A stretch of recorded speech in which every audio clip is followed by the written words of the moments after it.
நம்ம சேனலை ரெகுலராக பார்க்குற எல்லாருக்கும் டயானா அப்படின்ற ஒரு கோழியை கண்டிப்பாக தெரிஞ்சிருக்கும். தெரியாதவங்க இருக்கவே முடியாது. பயங்கர ட்ரெண்டிங்கில் அது காமெடி வச்சு போட்டுன்னு இருப்பேன், நல்லாயிருக்கும்.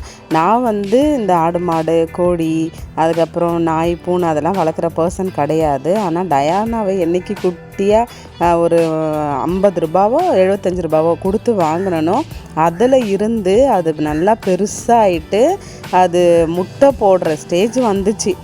அதுக்கு அவ்வளோ கவனிப்பு நம்ம வீட்டில் இருக்கும்.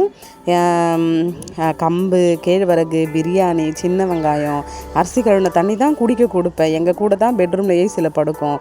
வளர்ந்ததுக்கப்புறம் ஒரு தனியாக வீடு வாங்கி நாங்கள் அங்கே விட்டுட்டோம். எல்லாரும் சொன்னாங்க, அதுக்கு எவ்வளோன்னு செலவு பண்ணுற, ஒரு முட்டைனா போடுச்சு. ஆனால் நல்லா குண்டு பேபி மாதிரி அழகாக இருக்கும்.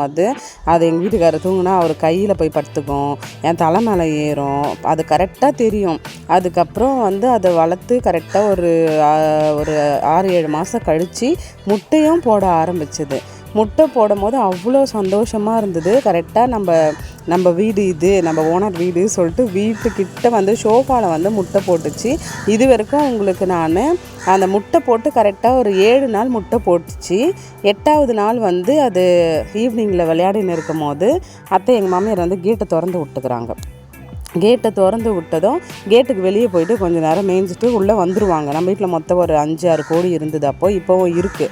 அப்போன்னா இருக்குது 2 பேர் ஹெல்மெட் போட்டுக்கின்னு அந்த கோழி அது எதுனா மருந்து வச்சு கூப்பிடுவாங்களா எப்படின்னு தெரியல. அது ஓடவும் செய்யாது, நல்லா குண்டாக இருக்கும். ஈவினிங் ஒரு 4 மணி கரெக்டாக 4:30 4:45 இருந்தால் நாங்கள் வந்துட்டுருப்போம். அதை தூக்கி வண்டியில் வச்சுன்னு போயிட்டுருக்குறானுங்க. எங்கள் அத்தை டே கோழி ஏன்டா பிடிச்சின்னு போகிறீங்க, அவங்களுக்கு டயானான்னு தெரியல, வேறு ஏதோ கோழி அப்படின்ட்டு உடனே ஃபோன் பண்ணிக்கிறாங்க எங்கள் வீட்டுக்காருக்கு. அவர் என்னை ஸ்கூல்லேருந்து கூட்டின்னு வந்துட்டார். பார்த்தா டயானாவை காணோம். எங்கள் பாட்டி செத்தப்போ தான் நான் அப்படி அழுதேன். ஆனால் அதுக்கு என்ன தான் ஆச்சுன்னு இது வரைக்கும் எனக்கு தெரியாது. அவனுங்க எட்டுன்னு போயிட்டானுங்க, கூட்டின்னு போயிட்டானுங்க, அறுத்துட்டானுங்களா. அதுவும் இல்லாத சிசிடிவி 5 வீடு ஏறி ஆஃபீஸ் ஏறி கடையில் ஏறி கேமராலையும் யாருன்னு பார்த்தாச்சு. நம்ம வீட்டு எதிர்க்க இருக்கிற லேடிஸ் கூட தெரியும் அது யாருன்ட்டு. அவங்க அது வேறு டீமுக்கா வேணாக்கா, அவனுங்க குடிச்சிட்டு அது கட் பண்ணி சாப்பிட எடுத்துன்னு போயிட்டுருப்பானுங்க அப்படின்னு சொல்லிட்டாங்க. சரின்ட்டு எங்கள் வீட்டுக்காரன் வேணாம் விட்டுரு. நான் சொன்னேன் முடியாது.